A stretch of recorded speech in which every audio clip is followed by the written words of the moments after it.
podcast vous est présenté par Audible.fr. Vous aimez les podcasts ? Vous allez adorer les livres audio.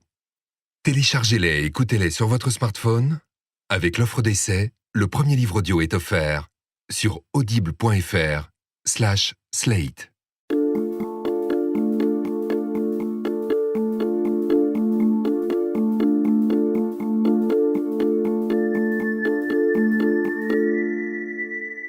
Vous écoutez Transfert, et je m'appelle Charlotte Pudlowski, et d'abord, il faut que je vous raconte quelque chose. J'espère que vous avez bien écouté le dernier épisode, celui qui parlait de Yann et de Mathieu. Eh bien, après la mise en ligne de cet épisode, Yann l'a posté sur Facebook.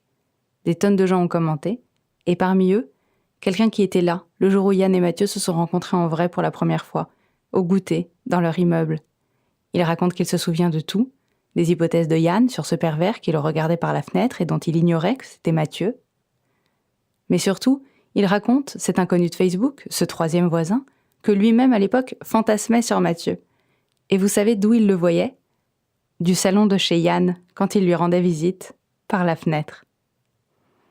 Mais aujourd'hui, notre histoire n'a rien à voir ni avec des fenêtres ni avec des voisins, mais avec la peur de ne pas être dans la norme, du temps qui passe, du temps gâché, la peur de ne pas réaliser ses rêves, ce que l'on appelle aussi être un raté, la peur d'avouer son malheur dans un monde où l'injonction au bonheur est l'une des plus fortes, une peur qui rejoint un désir obsessionnel, celui de vivre selon les codes, le chemin, une fiche Bristol écrite par la société et que l'on croit être sienne. Cet épisode est signé Alexandre Moniol.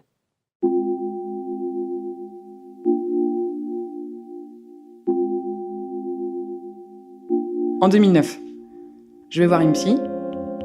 Et ma psy me dit « Barrez-vous, il y a un loup ». On ne sait pas ce qui se passe chez les gens. On ne sait pas qui ils sont réellement.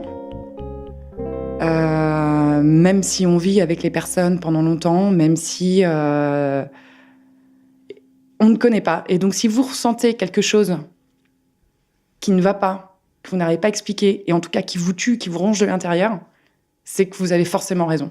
Il faut suivre son intuition. Alors là-dessus, moi, je comprends pas trop, je prends peur. Je pense peut-être qu'elle a raison, mais en même temps, je suis effondrée, je suis triste, et j'ai envie de la claquer, en fait, parce que je trouve que c'est trop facile de dire ça. Et donc, je suis repartie, et j'ai plus voulu la revoir.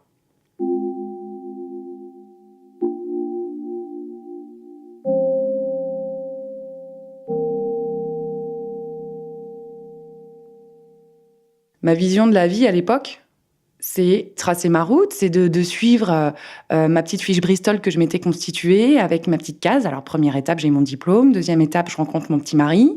Troisième étape, je verrouille en me mariant ou en étant propriétaire, ou en tout cas en concrétisant quelque chose. Je deviens une vraie adulte. C'est hyper excitant. Tout le monde est fier de moi, mes parents, les copains, les gens sont fiers de nous. Ça fait partie de la norme. La norme, c'est ça. En 3 secondes, le barrez-vous, il y a un loup, me casse, elle me déchire ma fiche Bristol. À l'époque, je suis en couple avec Thibaut. Et lui, je l'ai rencontré en école de commerce, à Grenoble. Cette rencontre est en octobre 2005. Je suis assez intimidée. J'observe, je vois un jeune homme, plutôt beau gosse, qui a l'air marrant, qui sourit beaucoup, qui rigole beaucoup. Il a du charme, il est joueur de rugby, il est ami avec beaucoup de mes amis qui font du rugby ensemble, donc les connexions sont faites.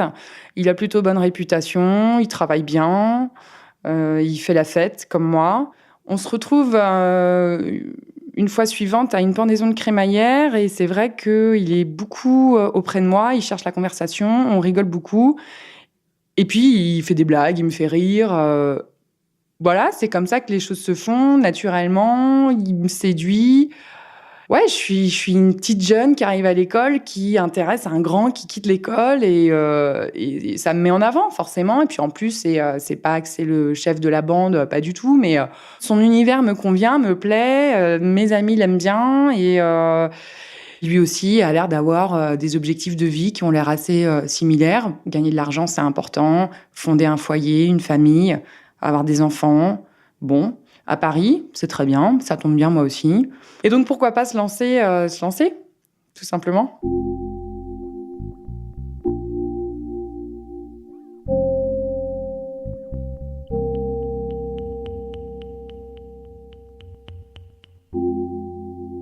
On sort ensemble. Et par contre, après, ça met un peu plus de temps à avoir des relations intimes. On met entre 1 mois et demi à concrétiser, à passer à l'acte. Moi, au début, ça me choque pas parce que je me dis que le gars m'apprécie, me respecte, que je suis pas le coup d'un soir, que voilà, c'est plutôt positif pour moi. Ça me met sur un pseudo-piédestal. Je suis son bijou. Je me pose pas de plus de questions. Je me dis, bon, bah voilà, ça sera très, très croustillant quand on passera à l'acte. Lui, comme toute personne normalement constituée, voilà, me demande si j'ai déjà eu voilà, des histoires avant et si je m'étais protégée, et si j'ai fait des tests, etc. Donc, je lui explique que oui, oui, je peux faire un test contre l'HIV, etc., MST, compagnie, s'il faut, aucun problème. Et puis, bah, évidemment, moi, en retour, je lui demande la même chose. Et lui me répond que non, il n'y a pas besoin. Alors, ok. Donc, première chose un peu curieuse. Et puis, bon, finalement, moi, je fais mon test. Tout va bien. Je m'en doutais pas de toute façon. Et puis, finalement, se passent nos premiers rapports. Les premiers rapports se passent bien.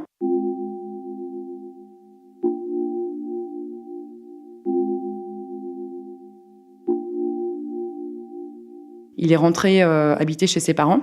Moi, je suis plutôt confiante. Et puis, de toute façon, moi, personnellement, je ne suis pas quelqu'un qui est en mode chasse ou qui est habitué à cumuler les rencontres. Je suis plutôt sur un mode de construction, d'histoire d'amour, voilà. Donc, je suis pas stressée. Et dans le même sens, je me dis que finalement, c'est pas mal. Ça va me permettre de vivre ma scolarité la semaine avec mes copains, de faire ce que j'ai à faire et puis de le retrouver tous les 15 jours ou toutes les 3 semaines.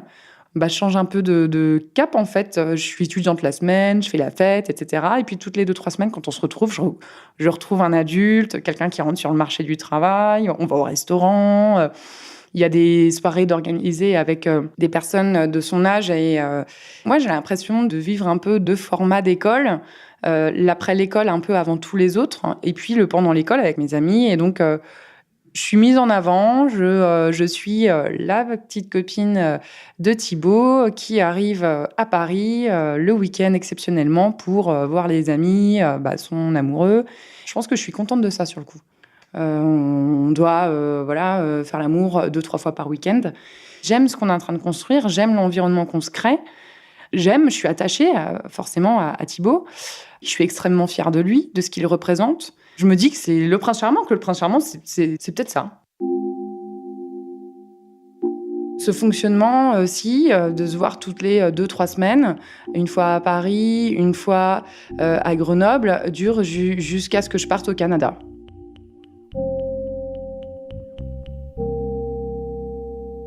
Puis, peu de temps après, un soir bien arrosé, bien enivré, je lui pose des questions sur sa vie sexuelle d'avant, et puis il reste assez flou, assez vague.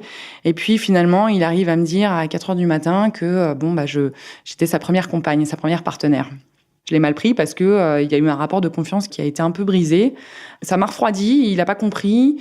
Il m'a dit, mais tu vois, c'est pour ça que je voulais pas te le dire, parce que non. Et je lui dis, écoute, le problème n'est pas que tu étais puceau et que je t'ai dépucelé. Le souci est que, à l'âge de 25 ans, on ne soit pas capable d'avouer ce genre de choses.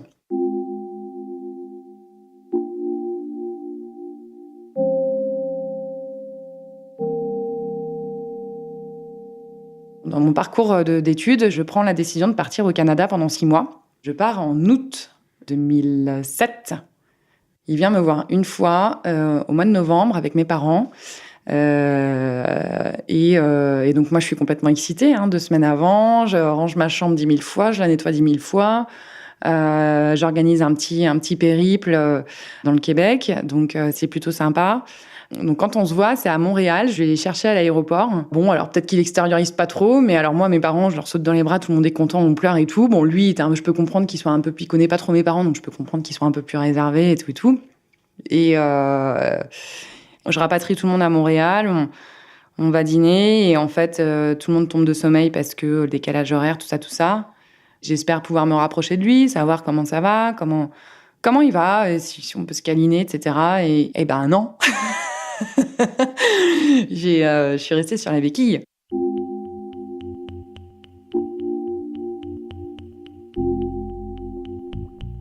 Je suis un peu déçue parce que je me dis, tant pis, je pensais lui faire plus d'effet que ça. Je me dis, c'est pas grave, c'est reporté au lendemain. Et puis le lendemain, rebelote. Et donc bref, le séjour continue et puis rien. J'accepte, on met un mouchoir là-dessus, on se dit c'est pas grave, on verra. Et là où je me sens un peu honteuse, c'est quand je rentre de ce road trip-là, je les ramène à l'aéroport. Forcément, mes copains me disent bon alors, ça y est, t'as pu profiter. Et là, je leur dis non. Un petit tunnel qui se creuse en moi, un espèce de vide, et je me dis ok, on verra ça à la rentrée, quoi.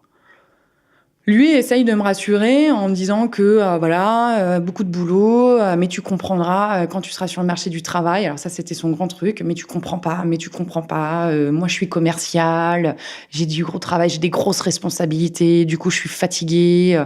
Ok, je peux comprendre, mais bon, après, t'es a priori avec quelqu'un que t'es amoureux.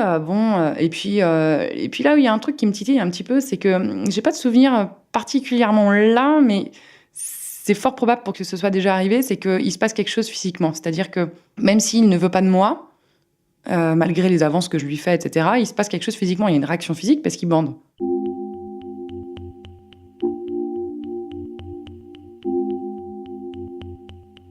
Je reviens du Canada début 2008, au moment des fêtes de Noël 2007.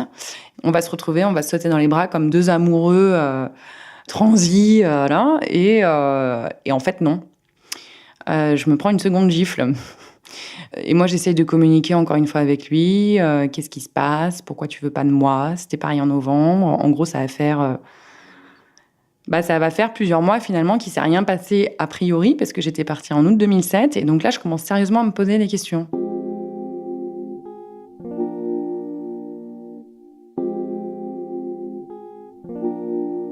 Là, ça fait 2 ans et demi qu'on est ensemble. Et je reste parce que, malgré tout, il me dit ce que j'ai envie d'entendre. T'inquiète pas, les choses vont se faire au fur et à mesure. On va atteindre nos objectifs. Un jour, on se mariera. La vie, tu connais pas. Moi, je connais. Tu comprends pas. Moi, j'ai des impôts à payer. J'ai ceci, j'ai tel souci. Et puis, il y a aussi le fait que tous les copains de l'école, tout le monde rapatrie sur Paris. Tout le monde est bien. Tout le monde est en couple depuis 2 ans et demi, 3 ans. Les gens se disent, on va se marier. Et puis, c'est super. Et on va faire des enfants. Et tout ça, tout ça. Et moi, j'ai envie de garder ça. Ça fait partie de ma fiche Bristol. Et puis, hors de question de sortir des clous. Et puis, j'ai pas le courage de faire autrement. Donc, finalement, je me dis, ok, ça va s'arranger. Et puis, comme on s'engueule très fort sur ces sujets-là, il ose pas beaucoup le ton, mais quand il le fait, je crois que je me dis après tout, mais t'es trop conne. Il a raison. J'arrive à m'auto-convaincre. Je parle avec mes copines. On est trop contentes. On se prétend être hyper indépendantes de nos mecs en buvant un coup de rosé le soir en se retrouvant et en parlant de nos problèmes. Et voilà, sauf que moi, à ce moment-là, j'ose pas trop encore en parler de ces problèmes-là. Je préfère parler des chaussettes qui traînent, de la cuvette des toilettes qui est sale, plutôt que de dire en fait, les filles, il faut que je vous avoue un truc. Moi, ça fait 6 mois que j'ai pas baisé, quoi. Mais j'avais repéré un truc. J'avais repéré chez ses parents qu'il y avait des mouchoirs qui traînaient. Finalement, j'ai peut-être vraiment m'y pencher sur ces mouchoirs. Alors, un été, je récupère Thibaut et son pote à Strasbourg, chez mes parents. Et on décide de passer un grand week-end ensemble. Mes parents sont pas là. Et le soir, on se couche. Et là, ce qui se passe, c'est que il réagit, il a l'air excité, on se caresse, on se câline. Tout fonctionne bien, mais il me repousse. Il me met un stop. Moi, je suis hyper vexée, je comprends pas. Je lui demande s'il veut qu'on mette une capote, quoi que ce soit. Et finalement, le lendemain, chacun se réveille. Moi, je suis un peu vexée, je suis un peu aigrie, je comprends pas. Je vais prendre mon petit-déj. Je déjeune avec le copain en question. Je petit déjeune avec le copain en question. Et puis Thibaut. Et Thibaut décide de monter se laver. Et pendant le petit-déj, le copain en question me parle. Et là, en gros, je pars complètement. Et en gros, j'ai une intuition qui naît. Et je lui dis, écoute, je monte me laver. J'écoute mon intuition. Je monte les escaliers.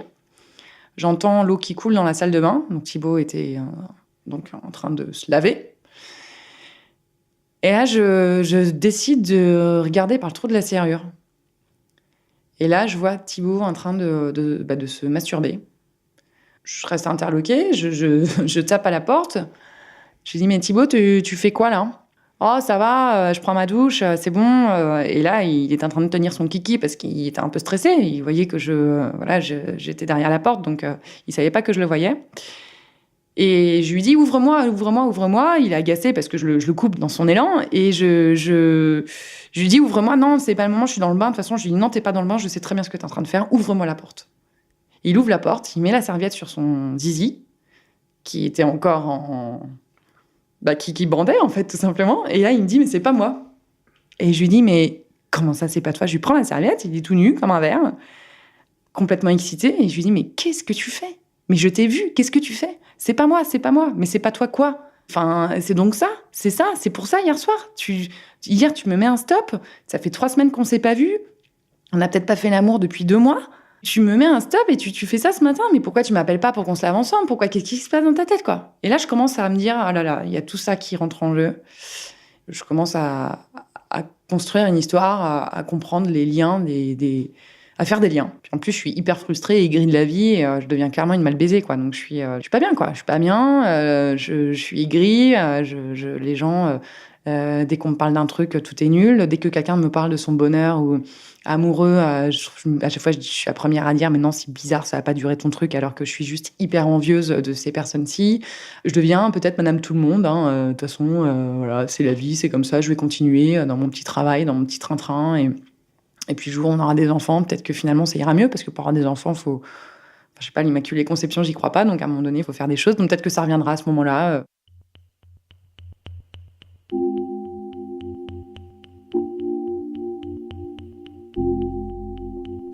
Et pourtant, fin 2009, on décide d'acheter un appartement en banlieue parisienne, un petit pavillon dans un bled qui nous permettra de faire une super plus-value lors de la revente de l'appartement, parce que ça fait partie des objectifs de la fiche Bristol. Je continue, malgré tout ce mal-être que j'ai, ces questions que j'ai, les questionnements, tout ce que je peux découvrir sur Thibaut, même si j'ai pas de réponse, je suis dans ma ligne de conduite que je me suis créée en arrivant à l'école. Je vais pas déroger à tout ce que je me suis mis dans la tête. Je dois me marier bientôt, avoir des enfants avant 30 ans, parce qu'après ça fait trop tard, tout ça. Et puis finalement, dans l'environnement, y a pas, on n'est pas forcément amoureux de son conjoint, mais on est aussi attaché à son environnement qu'on se crée, les amis, tout ça, et puis la pression, et puis tout le monde parle de mariage, d'avoir des enfants. Donc là, tout le monde est hyper content pour nous. Vous allez acheter un appartement, c'est super, les gens nous aiment pour ce qu'on est. Ça constitue mon bonheur.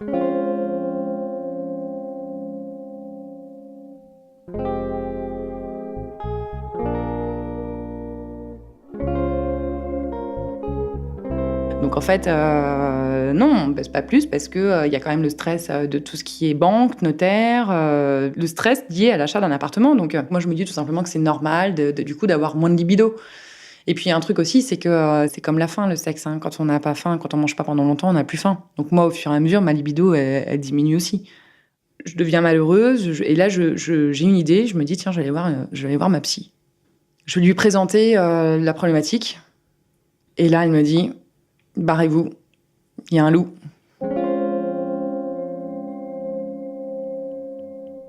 Et quand j'en parle, parce que je commence à en parler à des copines à ce moment-là, on me dit, mais Pauline, c'est à toi de faire des choses, essaye je sais pas, chez toi des sous-vêtements, essaye de trouver des nouvelles solutions, des nouvelles positions, de faire ceci, cela. Sauf que moi, quand j'en parle, c'est pas de ça que j'ai envie d'entendre. Parce qu'évidemment, tout ça, j'ai tenté. Moi, j'en ai marre de me retrouver à boire des verres avec mes copines, et au bout de 3 verres de vin, un peu pompette, de me retrouver en pleurs devant mes copines parce que je me sens malheureuse.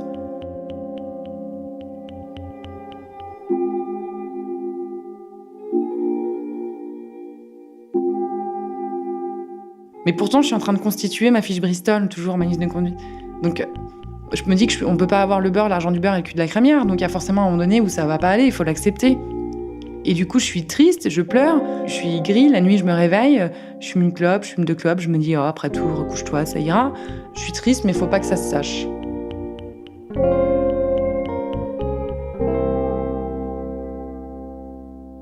Et au printemps 2010, on continue notre vie. Les choses ne se sont pas arrangées particulièrement. Je me prépare un matin, je me lève, je prends mon petit-déj, je me lave, je me prépare pour aller au travail. Entre-temps, je décide de faire un crochet par les impôts pour régler deux, trois choses qui n'allaient pas. Et je devais apporter 2 documents pour aller aux impôts. Et puis, je ne sais pas si c'était un acte manqué, je réalise sur le chemin que j'oublie le papier indispensable pour régler mon problème avec les impôts. Donc, je décide de faire demi-tour et en même temps, quand je décide de faire demi-tour, je me dis, tiens, c'est marrant. Ça m'arrange de faire demi-tour, de retourner à la maison récupérer mon papier manquant. Thibaut était à la maison en train de se préparer, a priori, pour aller à son travail. Je reviens à la maison et là, je ne sais pas pourquoi, j'ai le sentiment qu'il va se passer quelque chose. J'ai le sentiment que je vais voir un truc que j'ai pas envie de voir. Et donc, je rentre dans l'immeuble, je tape mon code, je commence à trembler, à transpirer. Je me dis, oh là là, c'est pas possible. Je sens que je vais y aller là. Je mets la clé dans la serrure, je tremble. Je veux surtout pas qu'ils m'entendent. Je veux les pieds, en fait, l'espionner. J'ouvre la porte. J'entends rien. Je me dis, bon. Je marche jusqu'à la chambre. J'ouvre la porte en grand. Et là, il était en train, une nouvelle fois, de se masturber devant un film. Et là, il me voit, je le vois. Et il me dit, c'est pas moi. Là, j'éclate de rire. Je me retourne, je vois la Bible.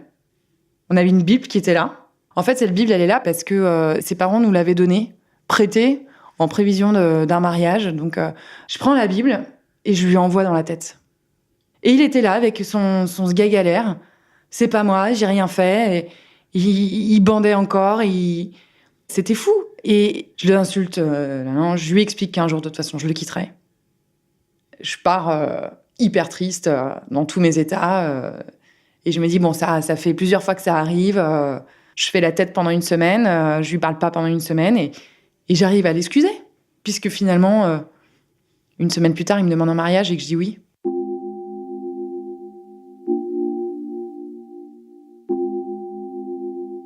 Je ne vois plus le problème parce que je vais me marier. Et là, tous les gens sont hyper heureux pour nous. Les gens sont émus. On a des amis qui pleurent lorsqu'on leur annonce qu'on va se marier. Les parents sont libérés, délivrés. Je choisis mes témoins. Et c'est une année de préparation de mariage géniale parce que toute l'attention est concentrée sur moi. Et en fait, l'amour que je n'ai pas dans mon couple, je le reçois de la part des amis et de la famille pendant la préparation de mariage. Alors lui est très habile parce que c'est un peu comme un magicien ou un manipulateur. Enfin, de toute façon, le magicien est manipulateur. Mais encore une fois, j'attire ton attention sur quelque chose de nouveau pour que tu oublies ce qui ne va pas. Il doit se dire, elle ne peut pas faire marche arrière parce que de toute façon, on se marie et on est propriétaire d'un appart. Et c'est pas possible. Voilà, je verrouille au fur et à mesure. Il cadenasse tout ça. Enfin, lui, il pense cadenasser tout ça.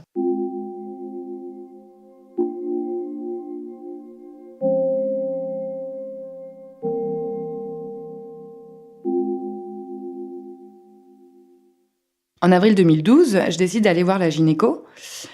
Ça fait partie de la suite des choses. On s'est mariés, maintenant on va faire des enfants. Donc je décide d'aller voir la gynéco pour concrètement qu'elle m'explique quel est le programme à suivre, le planning, tout ça. Et pendant qu'elle m'ausculte, qu'elle me donne des conseils, qu'elle me dit il faut faire l'amour 4 fois par semaine pour pouvoir lever les jambes, mettre les jambes comme ci, prendre tel médicament pour être sûr que vous ayez des enfants très rapidement. Je me dis mais c'est pas possible, j'ai pas du tout, c'est pas du tout ce dont j'ai envie. Donc j'écoute les petits conseils, je la regarde, et là j'ai une voix qui me dit « barre-toi, casse-toi, ça va pas du tout là, barre-toi ». Ouais, c'est ça, faut que je me barre. Là j'ai la voix de la psy qui revient « barrez-vous, barre-toi, il y a un truc qui va pas ». Non. Je pars de la gynéco, je la remercie bien, je prends sa petite ordonnance, je la déchire, je la mets à la poubelle. Et quand Thibaut rentre le soir, je lui dis « tiens, je suis allée voir la gynéco ». « Ah oui, super, alors, petits enfants », parce qu'il faut enfanter pour verrouiller encore plus, hein. Et j'ai dit, mais accroche-toi parce qu'il faut faire l'amour 4 fois par semaine, hein, parce qu'à l'Immaculée Conception, encore une fois, je n'y crois pas. Et là, il va falloir travailler. Hein. Pas de problème. Ah, bah, dis donc. Et du coup, on s'y met quand, là? Parce que, dis-moi, il faut que j'écarte les jambes maintenant, là. Ah, bah, on peut réfléchir le mardi, le jeudi, voilà. Donc là, clairement, j'éclate de rire, mais je suis très triste, bien entendu. Je me réveille la nuit, je fume des clopes, je pleure. Je me dis, mon Dieu. Et là, en fait, ça m'avait fait une révélation. Je me dis, je vais avoir 30 ans. Ma fiche Bristol, l'objectif, c'est d'être heureuse. Et là, en fait, c'est naze. Clairement, là, je me pose les vraies questions et j'ai pas peur de les affronter. Sur ce truc-là qui va pas bien, là, ce truc qui grossit en moi qui va pas bien, qui ne me correspond pas.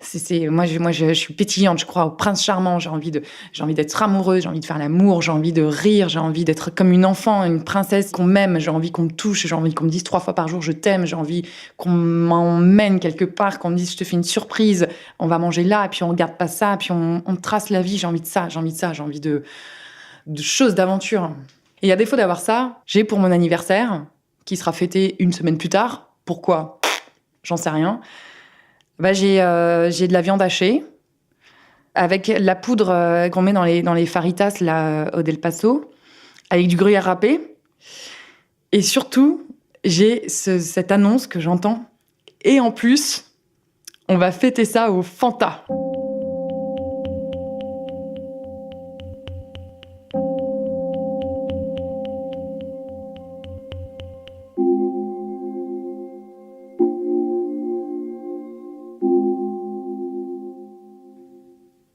Et puis finalement, 1 semaine après, nous 1 an de mariage, je le quitte. Je lui annonce que je pars, que je veux divorcer. Et il comprend pas tout de suite, il croit que je rigole. Il me dit « Mais attends, on est mariés, comment tu peux partir ? C'est verrouillé tout ça ?»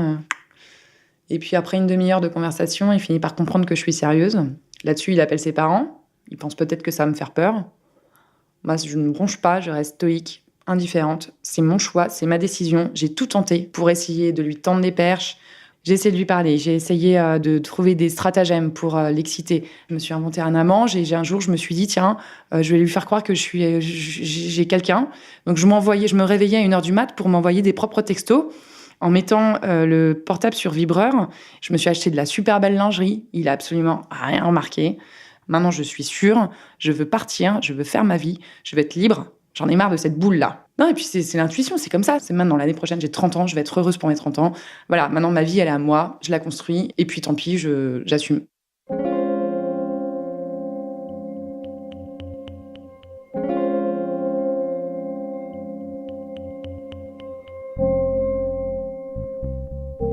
Et 1 semaine plus tard, je suis venue récupérer des affaires à la maison. Et on s'était donné rendez-vous, il avait besoin de questions. Il arrive très bien habillé, avec un bouquet de fleurs, avec un petit papier, plié en 10, il déplie. Et là, il me dit « T'as peut-être envie de savoir pourquoi tout ça ?» Je lui dis « Écoute, oui, si tu veux me parler, moi je t'écoute, il n'y a pas de problème. » Et là, il me dit « Écoute, je t'avoue, quand t'es parti au Canada faire tes études, en 2007, tu te souviens, c'est toi qui m'as dépucelé. Oui. En fait, j'ai développé une addiction à la pornographie. »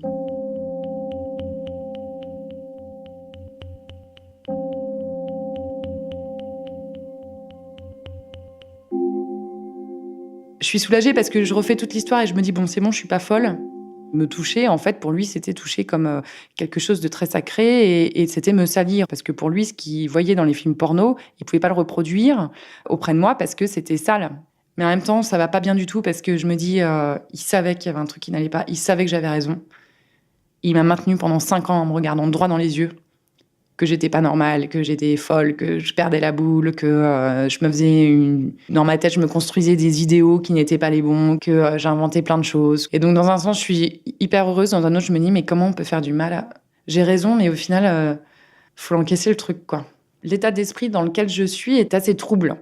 Je sais pas si c'est une sorte de déception parce que je m'attendais à un scoop vraiment grandiose, mais quand vous vivez ça et que vous avez un espèce de sentence qui tombe là, comme ça, moi, je suis au fond du seau, j'ai l'impression de vivre un cauchemar et cette nouvelle-là, elle arrive un peu comme une illumination, un peu comme l'apaisement, la fin, je vois un peu le bout du tunnel. Et c'est ça dont j'ai besoin.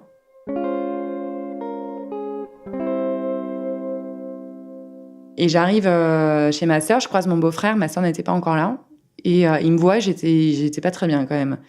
Je lui dis, Nico, faut que je t'annonce un truc de fou. En fait, Thibaut, il a dit que c'était la pornographie. Alors, il se marre, parce que lui, c'est sa façon d'extérioriser. Hein. Puis il me dit, attends, on va googliser. Et puis là, on se met à googliser, à regarder ce qui se passe. Qu'est-ce que c'est que ce truc ? Et là, on voit que voilà, c'est effectivement quelque chose d'assez répandu chez les hommes, que c'est pas du tout démocratisé, hein, bien entendu, que pour autant, tu peux être addict à la pornographie et continuer à faire l'amour à des femmes. Pour autant, tu peux être addict à la pornographie et ne toucher personne. En tout cas, toujours est-il, c'est que ça détruit et ça fait un petit bazar quand même chez les femmes qui sont victimes de tout ça. Et que, en gros, je vais avoir du pain sur la planche pour me reconstruire.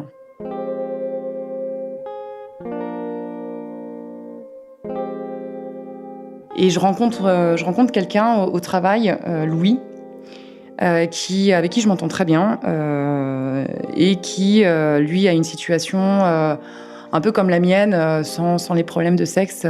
C'est-à-dire qu'il est dans sa vie avec une femme depuis 7 ans. Il décide de se marier. Le mariage est prévu pour l'été 2013. Et en fait, il n'est pas bien. On échange. Il me parle de conformisme, il m'explique qu'il ne l'aime pas, que même si c'est quelqu'un de très important pour lui, c'est pas sa vie, il voit pas ça comme ça. Du coup, moi, il me questionne beaucoup sur l'effet de ma décision dans ma vie, comment l'entourage l'a pris, comment j'ai pu me reconstruire. Je lui explique que tout ça, c'est complètement matériel, que si lui a l'intuition que son mariage ne pourra pas fonctionner, qu'il le fasse avant, qu'il ne fasse pas comme moi, j'ai fait cette erreur, j'avais des intuitions, je l'ai jamais suivie. Et lui, par contre, qu'il le fasse et qu'il arrête le mariage avant la date du mariage pour limiter la casse. Tu sais que t'es malheureux. Si tu veux partir, dis-le maintenant ou tais-toi à jamais. Le curé dit pendant la cérémonie religieuse, si quelqu'un n'est pas d'accord, qu'il lève la main ou se taise à jamais. Et là, c'est pareil. Soit tu te barres, soit tu te tais à jamais. Et t'as pas le droit de te plaindre si jamais tu pars pas.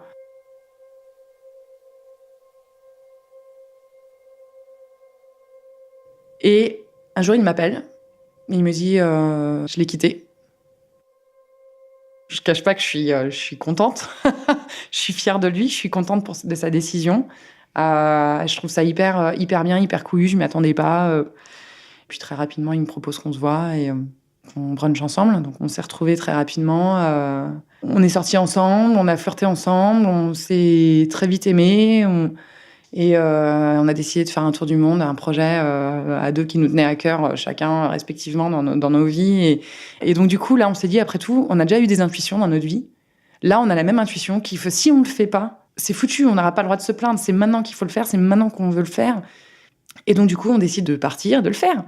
Et on est revenu, on est hyper heureux, on est hyper content, on va se marier, on n'a aucun regret. Si j'avais pas eu cette histoire-là, si j'avais pas eu ma feuille Bristol initialement, je me serais pas plantée et j'aurais pas reconstruit ma vie, j'aurais pas rencontré Louis, je serais pas partie faire le tour du monde et je me marierais pas à Marrakech. Donc elle est là, je l'observe et je me dis, oh là, ma fiche Bristol, c'est qu'est-ce que je ne veux pas. Elle est importante, ma fiche Bristol, mine de rien, maintenant. Je la vois très différemment.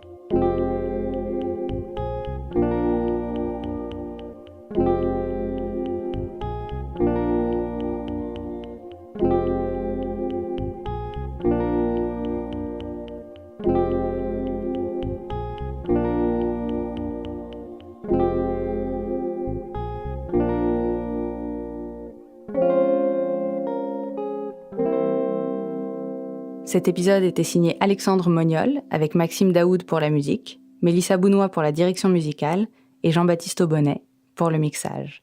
Et si vous avez des histoires, n'hésitez pas à nous écrire, podcast@slate.fr. À très vite. Ce podcast vous a été présenté par Audible.fr. Vous aimez les podcasts ? Vous allez adorer les livres audio. Téléchargez-les et écoutez-les sur votre smartphone. Avec l'offre d'essai, le premier livre audio est offert sur audible.fr/slate. Les enfants, donc là, tout le monde est hyper content pour nous. Vous allez acheter un appartement, c'est super. Les gens nous aiment pour ce qu'on est. Ça constitue mon bonheur.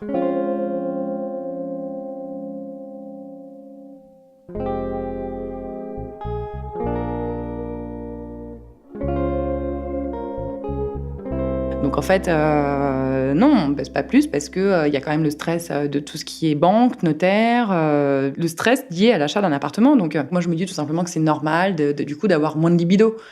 Et puis un truc aussi, c'est que c'est comme la faim, le sexe. Hein. Quand on n'a pas faim, quand on mange pas pendant longtemps, on n'a plus faim. Donc moi, au fur et à mesure, ma libido, elle diminue aussi. je deviens malheureuse. Et là, j'ai une idée. Je me dis, tiens, je vais aller voir ma psy. Je lui ai présenté la problématique. Et là, elle me dit, barrez-vous, il y a un loup.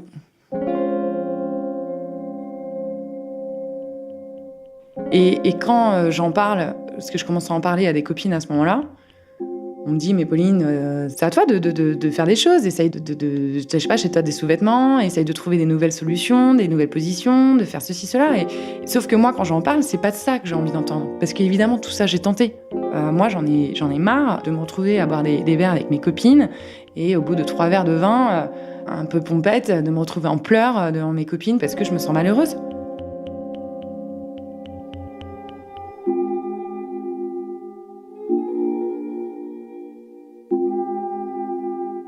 Mais pourtant, je suis en train de constituer ma fiche Bristol, toujours ma liste de conduite. Donc, je me dis qu'on peut pas avoir le beurre, l'argent du beurre et le cul de la crémière. Donc, il y a forcément un moment donné où ça va pas aller, il faut l'accepter. Et du coup, je suis triste, je pleure, je suis gris. La nuit, je me réveille, je fume une clope, je fume 2 clopes. Je me dis, oh, après tout, recouche-toi, ça ira. Je suis triste, mais faut pas que ça se sache.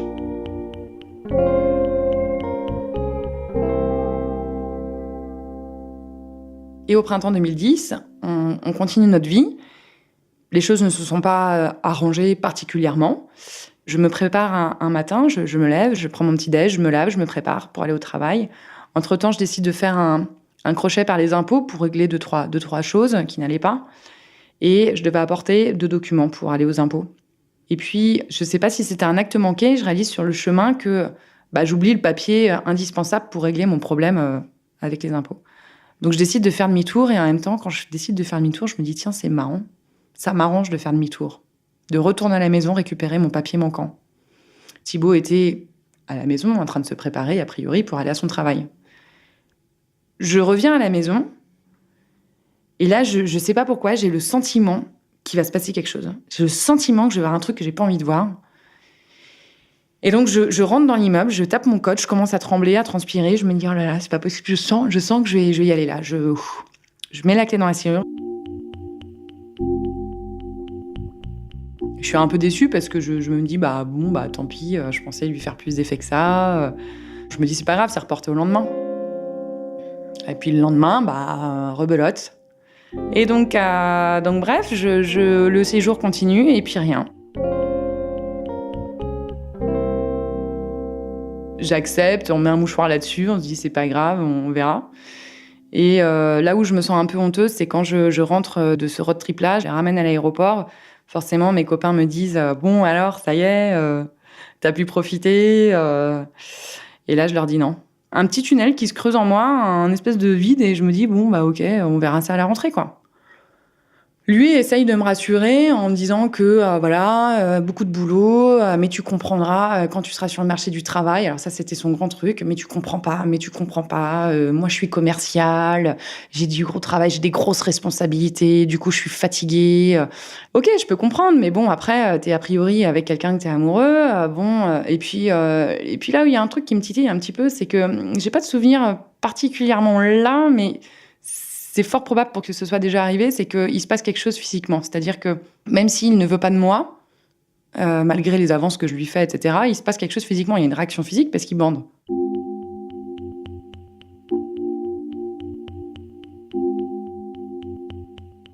Je reviens du Canada début 2008, au moment des fêtes de Noël 2007. On va se retrouver, on va se sauter dans les bras comme 2 amoureux transi, là, et en fait, non. Je me prends une seconde gifle. Et moi, j'essaye de communiquer encore une fois avec lui. Qu'est-ce qui se passe? Pourquoi tu veux pas de moi? C'était pareil en novembre. En gros, ça va faire plusieurs mois, finalement, qu'il s'est rien passé a priori, parce que j'étais partie en août 2007. Et donc là, je commence sérieusement à me poser des questions.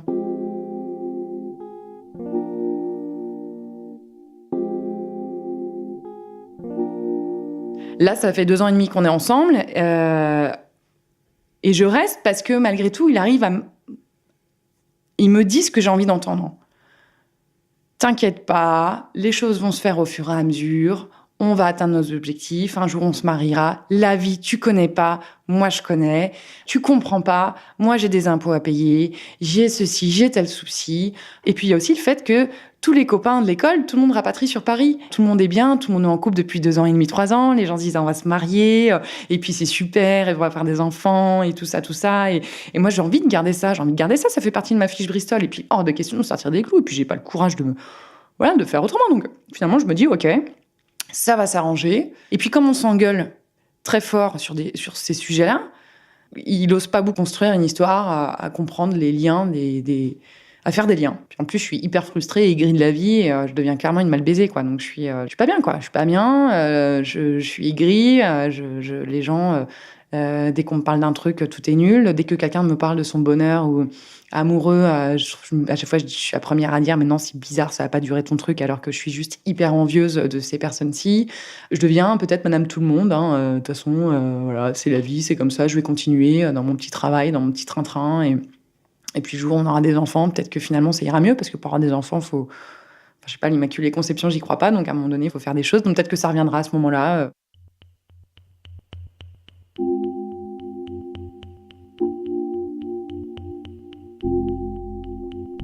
Et pourtant, fin 2009, on décide d'acheter un appartement en banlieue parisienne.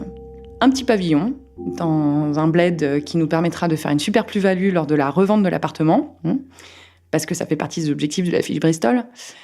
Je continue, malgré tout ce mal-être que j'ai, ces questions que j'ai, les questionnements, tout ce que je peux découvrir sur Thibaut, même si j'ai pas de réponse, je suis dans ma ligne de conduite que je me suis créée en arrivant à l'école. Je vais pas déroger à tout ce que je me suis mis dans la tête. Je dois me marier bientôt, avoir des enfants avant 30 ans, parce qu'après, ça fait trop tard, tout ça. Et puis finalement, dans l'environnement, y a pas, on n'est pas forcément amoureux de son conjoint, mais on est aussi attaché à son environnement qu'on se crée, les amis, tout ça, et puis la pression, et puis tout le monde parle de mariage, d'avoir des enfants. Donc là, tout le monde est hyper content pour nous. Vous allez acheter un appartement, c'est super, les gens nous aiment pour ce qu'on est. Ça constitue mon bonheur.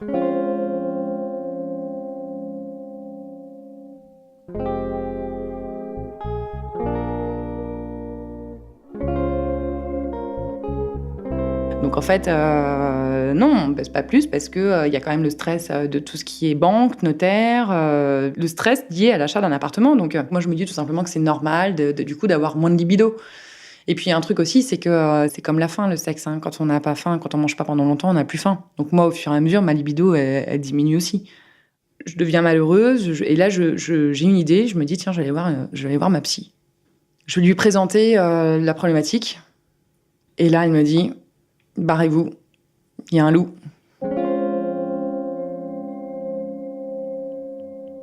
Et quand j'en parle, parce que je commence à en parler à des copines à ce moment-là, on me dit, mais Pauline, c'est à toi de faire des choses, essaye je sais pas, chez toi des sous-vêtements, essaye de trouver des nouvelles solutions, des nouvelles positions, de faire ceci, cela. Sauf que moi, quand j'en parle, c'est pas de ça que j'ai envie d'entendre. Parce qu'évidemment, tout ça, j'ai tenté. Moi, j'en ai marre de me retrouver à boire des verres avec mes copines, et au bout de 3 verres de vin, un peu pompette, de me retrouver en pleurs devant mes copines parce que je me sens malheureuse. Et en novembre, en gros, ça va faire plusieurs mois finalement qu'il ne s'est rien passé a priori parce que j'étais partie en août 2007 et donc là, je commence sérieusement à me poser des questions.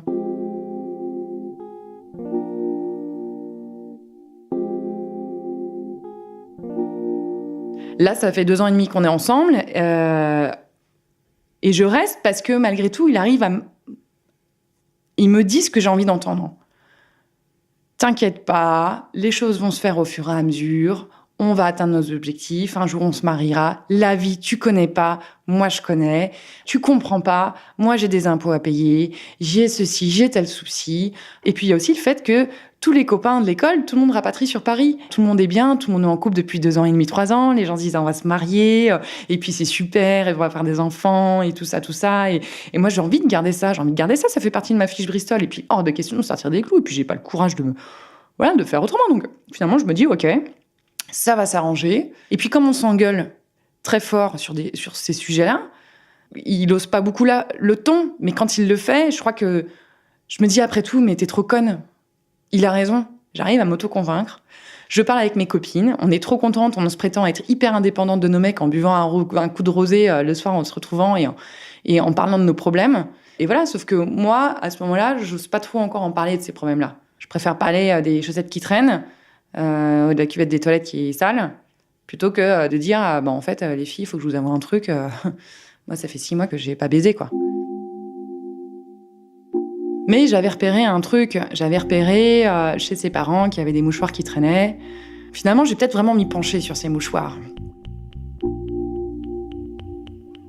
Alors, un été, je récupère Thibaut et son pote à Strasbourg, chez mes parents. Et on décide de passer un grand week-end ensemble. Mes parents sont pas là. Et le soir, on se couche. Et là, ce qui se passe, c'est que il réagit, il a l'air excité, on se caresse, on se câline. Tout fonctionne bien, mais il me repousse. Il me met un stop. Moi, je suis hyper vexée, je comprends pas. Je lui demande s'il veut qu'on mette une capote, si quoi que ce soit. Et finalement, le lendemain, chacun se réveille. Moi, je suis un peu vexée, je suis un peu aigrie, je comprends pas. Je vais prendre mon petit-déj. Je déjeune avec le copain en question. Je petit déjeune avec le copain en question. Et puis Thibaut. Et Thibaut décide de monter se laver. Et pendant le petit-déj, le copain en question me parle. Et là, en gros, je pars complètement. Et en gros, j'ai une intuition qui naît. Et je lui dis, écoute, je monte me laver. J'écoute mon intuition. Je monte les escaliers. J'entends l'eau qui coule dans la salle de bain. Donc Thibaut était donc en train de... Des tonnes de gens ont commenté. Et parmi eux, quelqu'un qui était là, le jour où Yann et Mathieu se sont rencontrés en vrai pour la première fois, au goûter, dans leur immeuble. Il raconte qu'il se souvient de tout, des hypothèses de Yann sur ce pervers qui le regardait par la fenêtre et dont il ignorait que c'était Mathieu. Mais surtout, il raconte, cet inconnu de Facebook, ce troisième voisin, que lui-même à l'époque fantasmait sur Mathieu. Et vous savez d'où il le voyait ? Du salon de chez Yann, quand il lui rendait visite, par la fenêtre. Mais aujourd'hui, notre histoire n'a rien à voir ni avec des fenêtres ni avec des voisins, mais avec la peur de ne pas être dans la norme, du temps qui passe, du temps gâché, la peur de ne pas réaliser ses rêves, ce que l'on appelle aussi être un raté, la peur d'avouer son malheur dans un monde où l'injonction au bonheur est l'une des plus fortes, une peur qui rejoint un désir obsessionnel, celui de vivre selon les codes, le chemin, une fiche Bristol écrite par la société et que l'on croit être sienne. Cet épisode est signé Alexandre Moniol.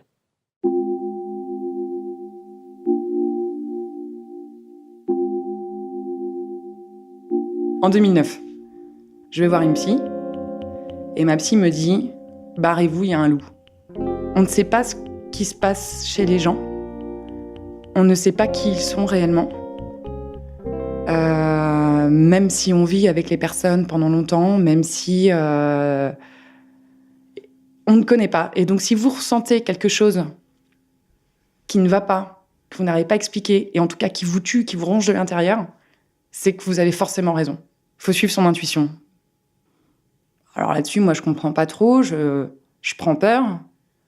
Je pense peut-être qu'elle a raison, mais en même temps, je suis effondrée, je suis triste, et j'ai envie de la claquer, en fait, parce que je trouve que c'est trop facile de dire ça. Et donc, je suis repartie, et j'ai plus voulu la revoir.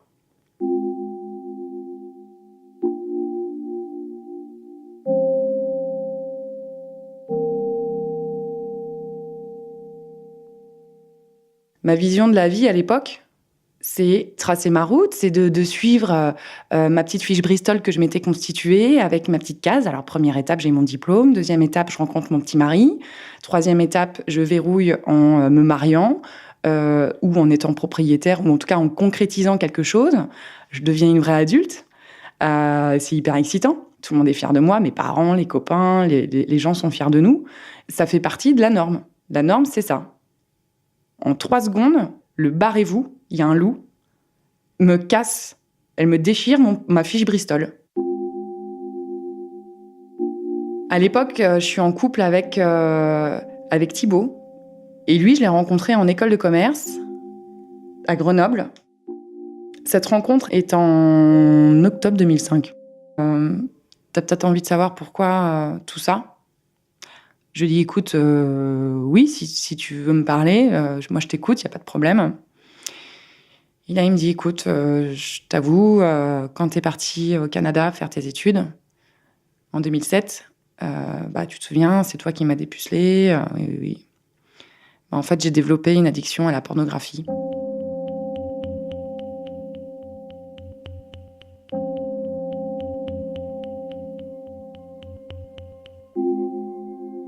Je suis soulagée parce que je refais toute l'histoire et je me dis, bon, c'est bon, je suis pas folle.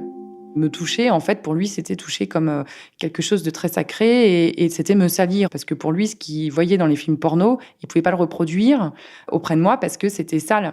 Mais en même temps, ça va pas bien du tout parce que je me dis, il savait qu'il y avait un truc qui n'allait pas, il savait que j'avais raison. Il m'a maintenue pendant 5 ans en me regardant droit dans les yeux, que j'étais pas normale, que j'étais folle, que je perdais la boule, que je me faisais dans ma tête, je me construisais des idéaux qui n'étaient pas les bons, que j'inventais plein de choses. Et donc, dans un sens, je suis hyper heureuse. Dans un autre, je me dis, mais comment on peut faire du mal J'ai raison, mais au final, faut l'encaisser le truc, quoi. L'état d'esprit dans lequel je suis est assez troublant. Je sais pas si c'est une sorte de déception parce que je m'attendais à un scoop vraiment grandiose, mais quand vous vivez ça et que vous avez un espèce de sentence qui tombe là, comme ça, moi, je suis au fond du seau. J'ai l'impression de vivre un cauchemar. Cette nouvelle-là, elle arrive un peu comme une illumination, un peu comme l'apaisement, la fin. Je vois un peu le bout du tunnel. Et c'est ça dont j'ai besoin.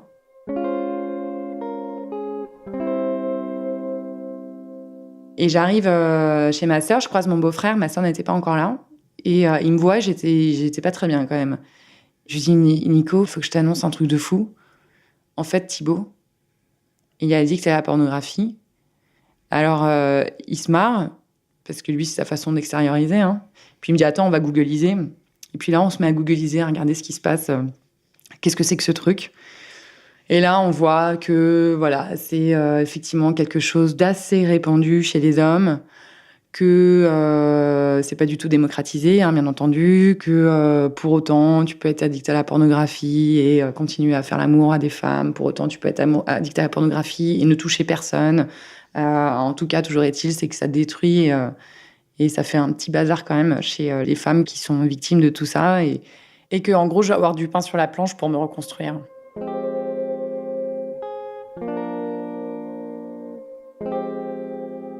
Et je rencontre quelqu'un au travail, Louis, avec qui je m'entends très bien, et qui, lui, a une situation hantée pour essayer de lui tendre les perches.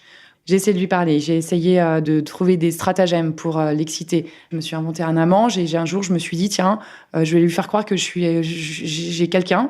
Donc je me réveillais à 1h du mat pour m'envoyer des propres textos. En mettant le portable sur vibreur, je me suis acheté de la super belle lingerie. Il a absolument rien remarqué. Maintenant, je suis sûre, je veux partir, je veux faire ma vie, je veux être libre. J'en ai marre de cette boule-là. Non, et puis c'est l'intuition, c'est comme ça. C'est maintenant, l'année prochaine, j'ai 30 ans, je vais être heureuse pour mes 30 ans. Voilà, maintenant, ma vie, elle est à moi, je la construis, et puis tant pis, j'assume.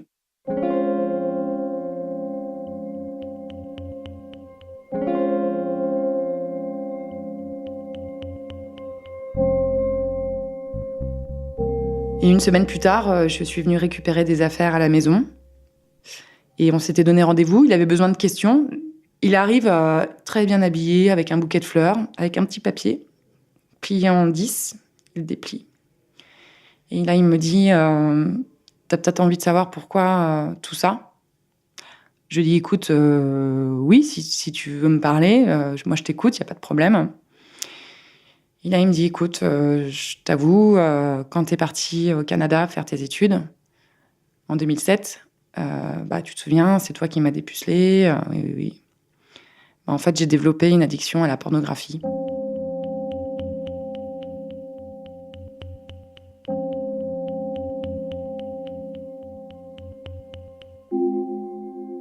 Je suis soulagée parce que je refais toute l'histoire et je me dis, bon, c'est bon, je suis pas folle.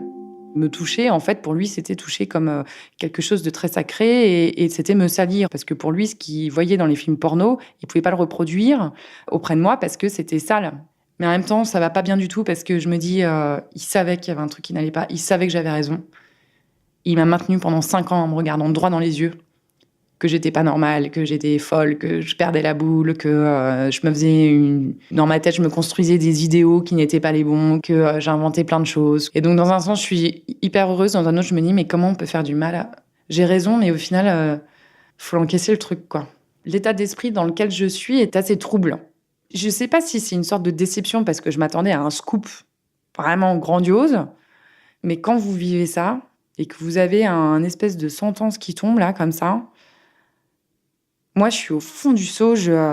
J'ai l'impression de vivre un cauchemar et cette nouvelle-là, elle arrive un peu comme une illumination, un peu comme l'apaisement, la fin. Je vois un peu le bout du tunnel. Et c'est ça dont j'ai besoin.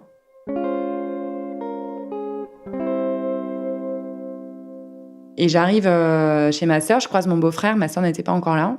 Et il me voit, j'étais pas très bien quand même. Je lui dis, là, ça fait 2 ans et demi qu'on est ensemble.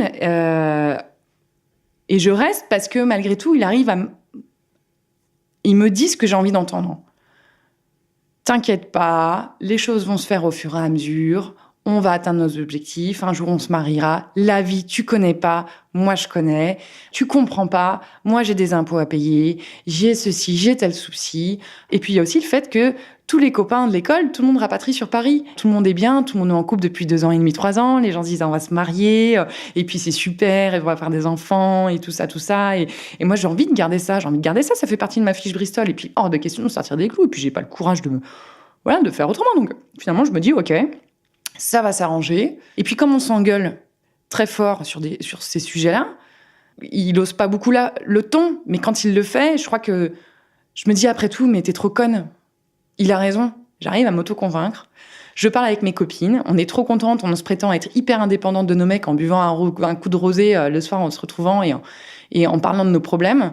Et voilà, sauf que moi, à ce moment-là, j'ose pas trop encore en parler de ces problèmes-là. Je préfère parler des chaussettes qui traînent, de la cuvette des toilettes qui est sale, plutôt que de dire en fait, les filles, il faut que je vous avoue un truc. Moi, ça fait 6 mois que j'ai pas baisé, quoi. Mais j'avais repéré un truc. J'avais repéré chez ses parents qu'il y avait des mouchoirs qui traînaient. Finalement, j'ai peut-être vraiment m'y pencher sur ces mouchoirs. Alors, un été, je récupère Thibaut et son pote à Strasbourg, chez mes parents. Et on décide de passer un grand week-end ensemble. Mes parents sont pas là. Et le soir, on se couche. Et là, ce qui se passe, c'est que il réagit, il a l'air excité, on se caresse, on se câline. Tout fonctionne bien, mais il me repousse. Il me met un stop. Moi, je suis hyper vexée, je comprends pas. Je lui demande s'il veut qu'on mette une capote, si quoi que ce soit. Et finalement, le lendemain, chacun se réveille. Moi, je suis un peu vexée, je suis un peu aigrie, je comprends pas. Je vais prendre mon petit-déj. Je déjeune avec le copain en question. Je petit déjeune avec le copain en question. Et puis Thibaut. Et Thibaut décide de monter se laver. Et pendant le petit-déj, le copain en question me parle. Et là, en gros, je pars complètement. Et en gros, j'ai une intuition qui naît. Et je lui dis, écoute, je monte me laver. J'écoute mon intuition. Je monte les escaliers. J'entends l'eau qui coule dans la salle de bain. Donc Thibaut était donc en train de se laver.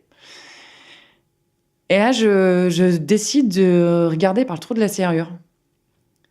Et là, je vois Thibaut en train de se masturber. Je reste interloquée, je tape à la porte.